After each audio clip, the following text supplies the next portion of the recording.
Each of us experiences different events in life, both bad and good.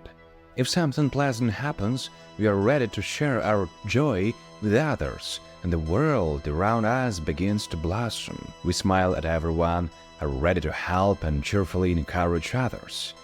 But what happens to a person if something terrible happens? In investigative practice, there are cases when defendants shift the blame for their crime onto a bad day, bad events, or bad fate. These people hope that in this way they can somehow justify themselves. The heroine of today's story, 16-year-old Brenda Spencer, thought the same way. Her phrase after committing the atrocity was, "I hate Mondays." Today we'll find out what prompted Brenda to commit the crime and how it influenced world culture. Let's begin, young detectives.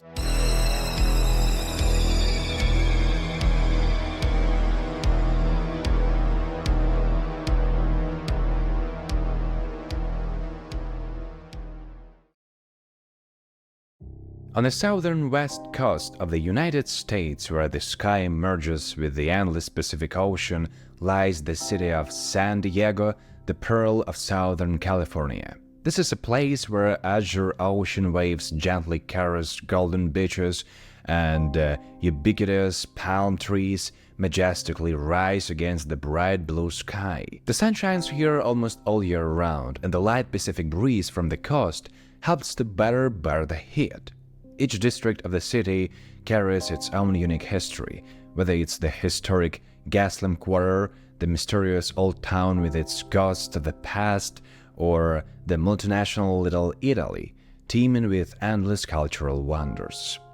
Among the districts of San Diego, San Carlos stands out strikingly. A prosperous and quiet area in the north, which is located Mission Trails Regional Park, where numerous representatives of the middle class relax on weekends, and its western part ends with a picturesque Lake Murray. This area has always been famous for its reputation as a calm and cozy place. Dozens of parallel streets named after various lakes are lined with small one-story houses with identical finishes. Schools for all ages, which have established themselves as some of the best educational institutions in San Diego, are distributed throughout the area. Therefore, families with children were the overwhelming majority among the residents of the area. In such a place, middle-income people always settled, since the housing was not the largest and most luxurious, but still quite affordable. A cool January morning in San Diego, Southern California, usually delights with its pleasant light breeze, sun that has already warmed the streets and roofs of houses, evergreen lawns, and the singing of morning birds. This is that beautiful place where even in winter you don't need to wear warm jackets. The temperature on a typical January day usually hovers around 15 degrees Celsius, and all you need is a light sweater over a shirt to feel comfortable. The morning of Monday, January 29, 1979, was a little different. White frost covered the green leaves of unmown grass. A light frost on the windows of cars and houses was a rare occurrence, encountered at best a few times a year. The parents of 9-year-old Cam Miller, like all residents of San Diego, knew that closer to noon, the hot California sun would reach its zenith and melt all signs of winter, returning the typical weather for the southern west coast to the streets. Therefore, foresightfully, they dressed their son in a light school shirt and a bright blue, slightly insulted vest.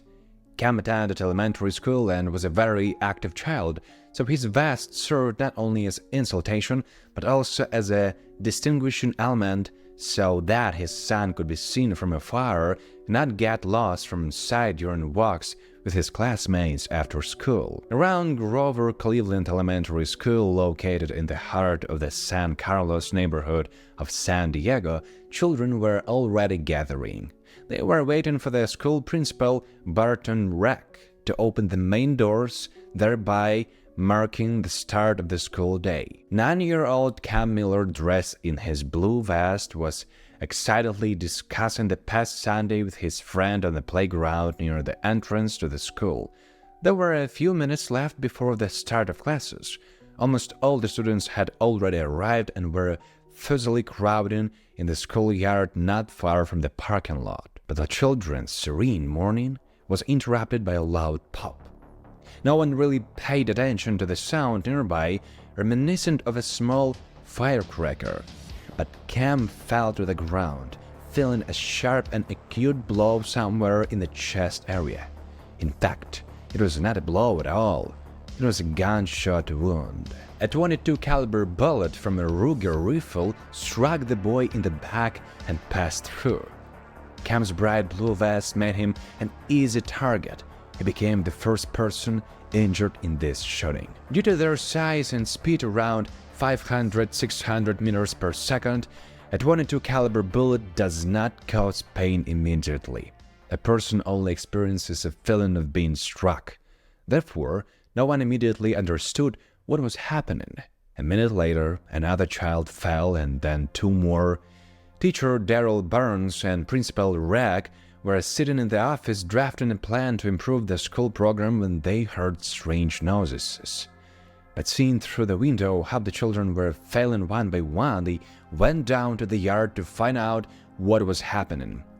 Someone was screaming, someone was running from side to side, someone was lying on the ground. This was the first case of school shooting in the modern U.S. history. There were no instructions for such situations at that time. Therefore, the teacher and principal began fuzzily trying to evacuate the children in order to take them to a safe place. The school guard, Michael Satcher, immediately called the police and then headed to the schoolyard to help Principal Ragg and Teacher Burns. The principal ran anxiously from the one child to another and helped bring the injured children into the school. But 3 shots later, he fell to the ground and red blood stain began to spread over his white, perfectly ironed shirt. Principal Barton Ragg was shot directly in the heart and died on the spot. The school caretaker was also a former military man who had been through many hot spots, threw himself under fire and ran up to the already dead principal to cover him with a blanket. Michael Satcher also received a fatal wound and died a few minutes later. The shooting continued until the police arrived and brought a large garbage truck to the entrance of the school, thereby blocking the line of fire. During the evacuation of the children, a 28-year-old police officer, Robert Robb, was also injured. He was seriously wounded in the neck but was able to survive. In total, the criminologist counted about 36 shots. None of them children died on that ill-fated Monday, but 8 students were injured. After the shooting stopped, countless people arrived at the school: reporters, police officers, all patrols and several ambulances. San Diego Tribune journalists were calling the homes of all the neighbors living around the perimeter of the school, hoping to find witnesses and eyewitnesses. When a newspaper employee, Steve Wagang, called the house at 6356 Lake Alton Avenue, which was right across from the entrance to the school, a girl, who introduced herself as Brenda, answered the phone. From her voice, it was clear that she was still a child. The journalist asked if she had heard or seen anything related to the incident. "Yes, I saw everything," she replied. "Is 6356 Lake Alton Avenue your address?" the journalist clarified for himself. "Of course. Who do you think did all this?" she answered with a slight chuckle before hanging up. Steve immediately thought that the teenage girl was just kidding him, but he immediately called back. "I just started shooting. That's all. I did it just for laughs," she calmly explained. Steve got up from his desk, realizing that he might actually be talking to the shooter. She signaled the editor to come over. "I just don't like Mondays. Do you like Mondays? I did it because I wanted to decorate this day somehow. No one likes Mondays," the girl continued calmly. The legendary song "I Don't Like Mondays" by the Irish group the Boomtown Rats was based on our story today. "I don't like Mondays" is a phrase we have heard millions of times under different circumstances. But in this story, this mundane phrase is an excuse for two murders and shooting at elementary school children. The girl who doesn't like Mondays, 16-year-old Brenda Ann Spencer, lived in a house across from the school, the windows of whose living room were in line with the main entrance to the schoolyard. On the morning of Monday, January 29, 1979, she did not go to school but stayed home alone. She took her Ruger rifle, which her father had recently given her for Christmas, and opened fire on elementary school children from the window of her house. And a few hours later, she surrendered to the police, who had surrounded her house after being promised to be brought food from Burger King. A frail, skinny 16-year-old girl, just under 1.6 meters tall, with long, fiery red hair and large aviator glasses, appeared before the court as an adult and was sentenced to life in prison with the possibility of parole after 25 years of incarceration. Brenda Ann Spencer was born on April 3, 1962, to Dorothy Hobel and Wallace Edward Spencer. She was the youngest of 3 children in the Spencer family. The whole family lived in a small town of Chula Vista, south of San Diego, and located practically at the border with Mexico. Brenda's father was a very cruel man who hated the world and people. He instilled a similar attitude towards others in his children. He was rarely over sober and in a good mood. While her mother was an infantile and irresponsible woman not interested in family life, she was unaware of compassion, understanding, and support. Brenda's relationship with her mother was even worse than with her tyrannical father. Brenda's mother, upon learning that her husband was cheating on her with several women, filed for divorce in January 1972. Brenda Spencer was only 9 years old at the time. Only the father fought for custody of Brenda, her brother Scott, and sister Teresa. Dorothy had neither the desire nor the means to take them with her. She never tried to build a relationship with either Brenda or her 2 other children. Dorothy's indifference and coldness forever cut her off from her own children. Wallace bought a new house in December 1972 and moved the children to live with him.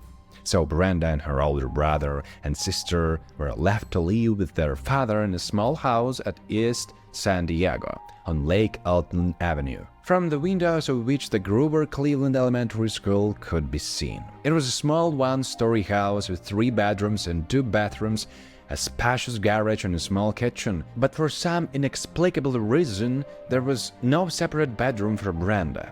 While her sister and brother had separate rooms, albeit very sparsely furnished, 9-year-old Brenda, up until the day of her arrest, slept with her father on the same mattress in the living room. As Brenda later claimed in court, her father sexually abused her. For a while after her parents' divorce, Brenda did well in school and managed to develop her hobby, photography. And she even once won first place in a creative contest held by the American Humane Society. However, all her successes and achievements stopped a couple of months after she fell off her bicycle while walking with friends. No one cared about her health. In particular, after the fall, her father did not take her to the doctor, but simply left her daughter to recuperate at home for a few days. It was subsequently found that due to that accident, the girl suffered a serious injury to the temporal lobe of her brain. This affected her academic performance and behavior. Brenda started skipping classes, drinking alcohol, and smoking weed. She was friends mostly with boys, as girls did not want to make friends with a strange classmate who scared them by tearing the heads of dolls. She had a close friend, Roderick Fleming, nicknamed Brent, with whom they once committed a shoplifting. He later described Brenda as a girl with crazy ideas, filled with a desire to kill and destroy everything around her. At 15, Brenda was arrested for the first time. The reason for this was burglary and the fact that during the summer holidays, Spencer shot at the windows of the elementary school with an air gun. After that, she was ordered to attend a social institution for troubled teenagers, whose employees later informed her parents that she was suicidal and suggested that Brenda be placed in a clinic for treatment. But her father categorically refused. This was in December 1978, 2 months before that fateful Monday when Brenda became a murderer. A few weeks later, on Christmas, her father gave her a semi-automatic 22 caliber Ruger rifle with a telescopic sight and a 500-round ammunition supply. Having asked for radio as a gift, Brenda was deeply upset and saddened by such a gift. As she later said in court, "He bought the rifle for me to kill myself." The 22 caliber rifle is a favorite weapon among teenagers and school shooters, as it is simple to use and has virtually no recoil. It is important to know that in the world in which Wallace Spencer lived, giving a child a weapon was the norm. He himself grew up on the advertising of the 1940s and 1950s, where a 7-year-old boy with a revolver or rifle looked at you from every weapon's banner, and the slogan read, "Christmas will last a lifetime if the gift is a Remington 22 caliber." Brenda often told her friends that she wanted to commit suicide, but to do it in such a way that everyone would remember her. She planned to shoot up the school or kill a police officer, hoping that she would be shot during the arrest. So, on the morning of Monday, January 29, 1979, Brenda Spencer, armed with her father's gift, finally decided to put her plans into action. Noticing a boy dressed in her favorite color, the very Cam Miller, in a bright blue vest, Brenda took the first shot. Without any emotion, she continued shooting, with rare pauses to reload. After the San Diego Tribune reporter called her, the pauses between shots became longer and longer. Ultimately, the dialogue with the journalist so engrossed Brenda that she immersed herself in stories about herself, her father, and her difficult life, and then stopped shooting. Closer to noon, she left the house and, laying down her weapon, surrendered to the police. For 2 years after the shooting, Brenda Spencer was in juvenile detention center, where she met a girl a few months younger than herself named Shayla. They quickly became friends, but after a year, Shayla was released and Brenda remained in the institution until she came of age, awaiting transfer to a women's prison. Immediately after her release, her friend went to a Wallace Spencer's house, Brenda's father, on Lake Alton Avenue. These two friends were so similar that neighbors became frightened and began calling the police, asking why was Brenda Spencer released from prison. Their outward similarity may have influenced Shayla's later life. She began living with Brenda's 52-year-old father and soon became pregnant by him. In order for Wallace not to be imprisoned for seducing a minor, he had to take the girl as his wife. But a few months later, she left her newborn daughter in her husband's care and fled, never to return. The day after her 18th birthday, April 4th, 1980, a turning point occurred in Brenda Spencer's fate. Yesterday, still a teenager, today legally an adult woman, after pleading guilty of 2 murders and armed assault, she was sentenced to life imprisonment, with the possibility of applying for parole, but only after 25 years. Within the walls of the Chino Women's Institution in California, Brenda was diagnosed with epilepsy and chronic depression. Appropriate medication was also prescribed, but despite all the problems with mental health, she found solace in work, devoting herself to the repair and diagnostics of electronic equipment. After 14 years of incarceration, in 1993, Spencer was granted the right to a hearing to consider her conditional release. At the first hearing, 31-year-old Brenda shared with the judges and the whole world her true understanding of the tragic month when she committed the crime. She stated that she violated the law because she craved release through death at the hands of the police, as she could not bring herself to commit suicide. She also admitted that on that fateful day she was under the influence of the large amount of alcohol and illegal substances. The examination obtained in 1979 showed that on the morning of the shooting, Brenda was not under the influence of alcohol or drugs. The arguments put forward by Brenda, as well as the degree of remorse deemed insufficient by the judges, did not allow her to be released. 8 years passed, and at the new hearings in 2001, Spencer began to reveal new facets of her past. This was the first time she told the judges about the sexual abuse she had suffered at the hands of her father. The judges did not believe her, since she had not mentioned it before. According to Brenda, she had mentioned it in passing to social service employees a few days after her arrest, and they should have also conducted an investigation. The prosecutors found no confirmation of this, nor was any information found to confirm or deny this fact. Brenda's father later claimed that it was nothing more than the delusions of his insane daughter, and he refused to comment on his marriage to the underage Shayla, who bore a strong resemblance to Brenda.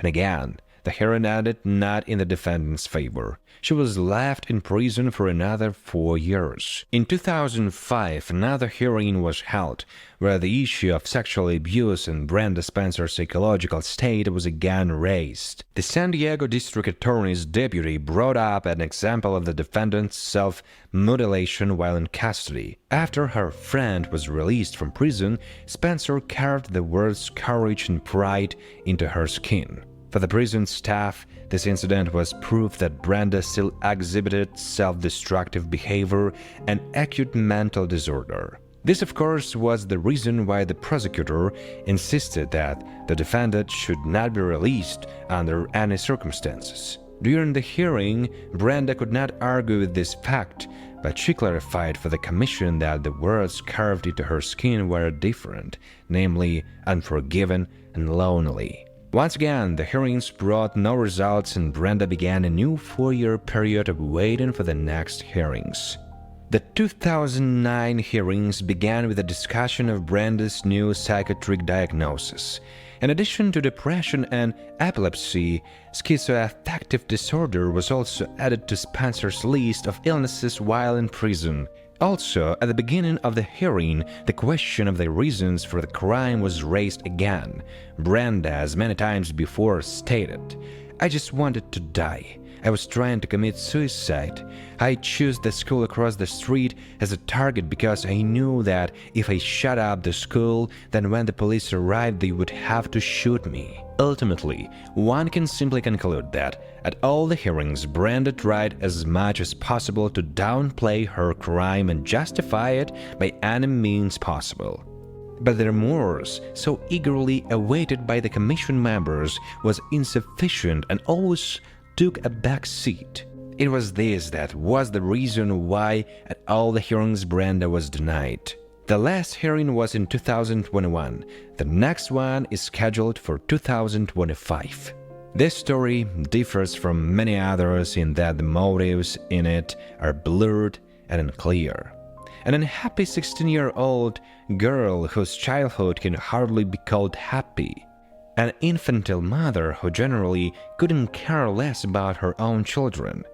A father of no gentle character, not only seducing his daughter from childhood and showing careless disregard for her health, but also putting a weapon in the hands of an immature child's mind. Mental health issues plus a clear tendency towards self-destruction and suicide, all of this piling up on each other, and the effect of a time bomb that took the lives of innocent people and left psychological trauma in the lives of hundreds of children. This, the first school shooting in modern American history, became the beginning of an unbroken chain of such crimes to this day. In memory of those killed in this shooting, Principal Burton Rack and guard Michael Satcher, a memorial plaque was installed in Grover Cleveland Elementary School, but in 2018 the school was demolished and a gated residential complex with small cozy one-story houses was built on its site, and the plaque was moved to the corner of Lake Alton Avenue and Lake Angela Drive, a few meters from Brenda Spencer's house.